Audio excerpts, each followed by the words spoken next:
Hello, everyone. Welcome to week 16 and the finals week lecture. Um, I'm feeling really strange and kind of sad doing this right now because we're at the end. We are at the end. You have made it, practically, basically. Let's just say we have. So congratulations, first of all, for making it through in this just unprecedented time, right? Here we go. So what I'm giving you today is going to seem like a lot because it is an overview of how to kind of end out our course. So deep breath, because you still have 2 weeks to work through everything that I'm going to talk through today. So feel good, feel strong. It's all right. Here we go. Okay. Here's what I want to talk about today. First of all, I want to talk about how much this sucks and that I miss you all. And the end of the semester is always a really fun and special time for me and for you all. And I really love the kind of like celebration atmosphere that we normally have when we finished these giant essays and we're presenting our material and we're celebrating each other. So it's strange to end out the semester on my end. A little bit more quietly and just kind of like, all right, guys, I hope you can get this in and get it done and it's okay, cool, good luck. So deep breath, try to have fun with it, I guess. I know it's hard right now, but yeah, okay. So again, I'm going into teaching mode. I have all the empathy and sympathy in the world, so just communicate with me about how I can make this easier for you. But here's the general plan. I'm going to walk through some reminders about the essay that's technically due this week. But if you need until the absolute deadline would be May 8th, because then that's the Friday before grades are due on Monday. So it's like if you have to take until May 8th to finish it, you can. But I would love it this week so I have time to grade it and grade it in your favor, you know.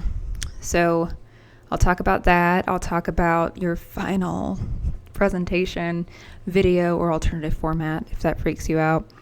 Some options on your service learning reflection, if you haven't done that yet. Plugging my final inventory survey that will come to you for finals week. And then just some last words. Okay, here we go. Your final essay. Yay. From what I've seen, some of you worked super hard on getting your draft like ready to go. Others of you, a little messy, but you have some time to work on it. Hopefully you find feedback from your partners to be worth looking at least through that checklist and through the letter. Good work on all of that, y'all. If you haven't done it or completed it yet, please do. Okay, please do. So I wanted to pull up now the rubric real quick, just so I should have downloaded this already. Sorry, I have it on my computer somewhere. But here we go. Just wanted to point out a couple of things to remind you of what you need. I won't walk through the whole thing because there is, previous lecture video of me going through everything you need. But I just wanted to point to the fact that you do need to have a works cited page with just your citations on it. If you perfected your citations or had them almost perfect from your annotated bibliography, you can copy and paste those in alphabetical order on that last page. You do not need to include annotations. That is a completely separate genre and project. So just citations. If you look at the student samples of these essays, you'll be able to see them do that, okay?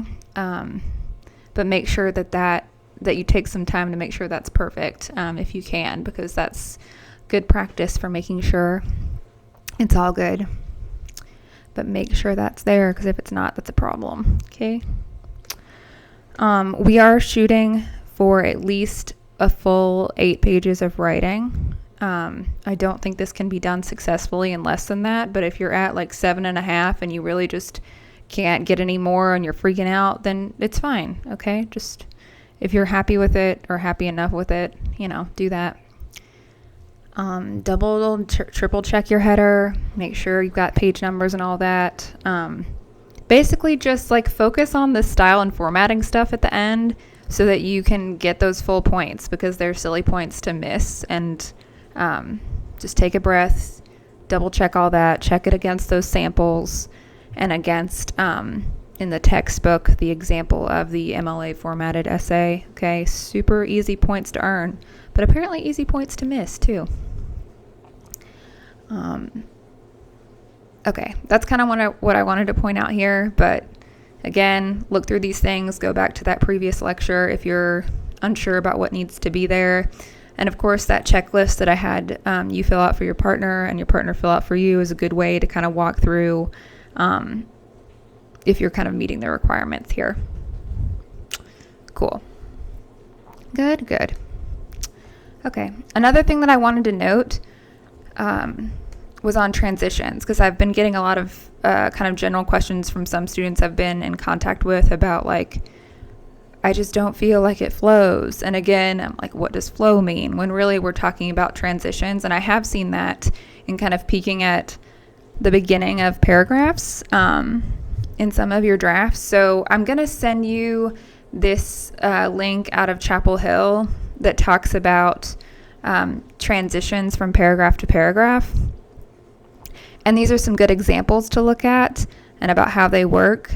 But I want to say generally what we do at the beginning of each paragraph is in some way reference back to the paragraph we just finished to create that bridge and set up a context for what's going on in the next paragraph. You'll see here, even just looking generally, not even knowing what it's about, right? The transition paragraph or transition sentence would be, despite the previous arguments, there are many reasons to think, blah, blah, blah, right? So they obviously have set up something in a paragraph or paragraphs before, and then they move on to talk about the many reasons why it's not, right? So you are referencing what's come before to give us a context for what comes after. And that should be done in every transition from paragraph to paragraph, right? In some way. Because that creates the bridge. I just think about transition sentences between paragraphs as bridges, okay? And I will send you this link to look over if you're someone that would like to see that. And this kind of gives you some handy expressions. This has been in the textbook as well, but this just gets to it a little bit more directly. I bet you UNCP has this too, but this just was in my saved links out of Chapel Hill, so I'll make sure this gets to you. Okay? But look over that and just think about your transition words. Really, sometimes that's all that's needed, okay?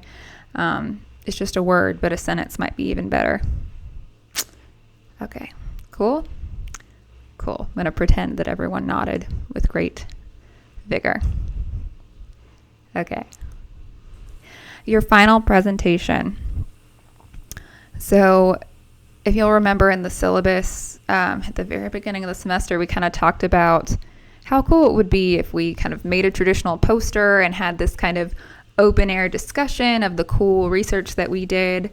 So it bums me out that we didn't get to attempt that this year. So in place of that, what I'm asking you to do, if you'd be willing, is to film a video of yourself talking like me right now, okay?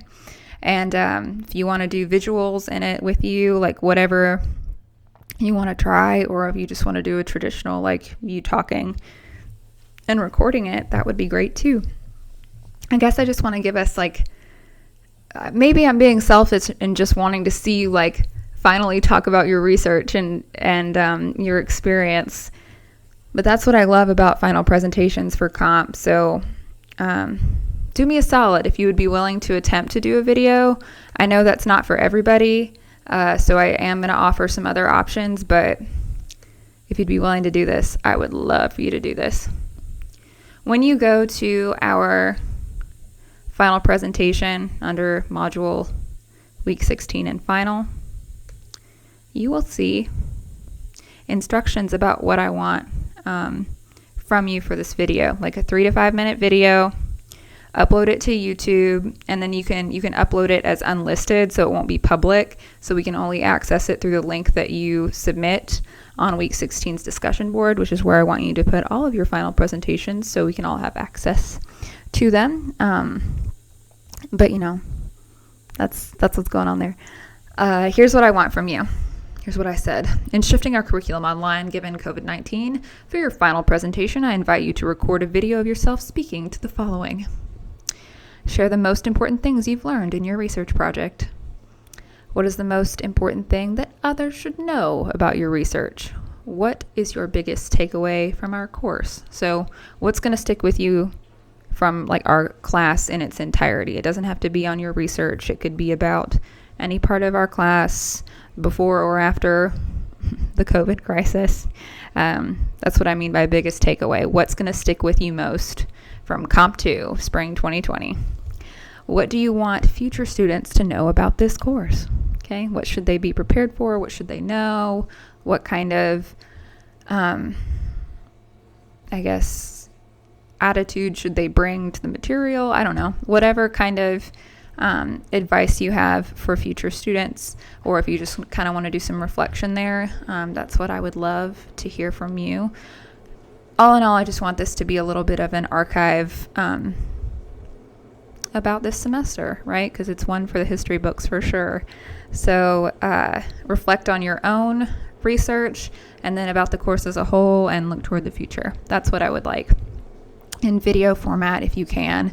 If you absolutely freak out thinking about recording yourself, then you can do something else. You can make some kind of like digital poster. You could do some kind of slide collection and save it as a PDF, like whatever you, I guess, have access to and consider. Just run something by me. There are many different options. So, but again, I really want a video if you can. But if you can't, just let's think of something else. But just run it by me. You'll be good to go. Okay. Again, when you upload it to YouTube, just upload it as unlisted if you don't want it to be public, and it shouldn't be an issue with anyone seeing it outside of our discussion board. Okay. Though, if you'd be willing to let me create a playlist and share it, I think that would be super awesome. Okay.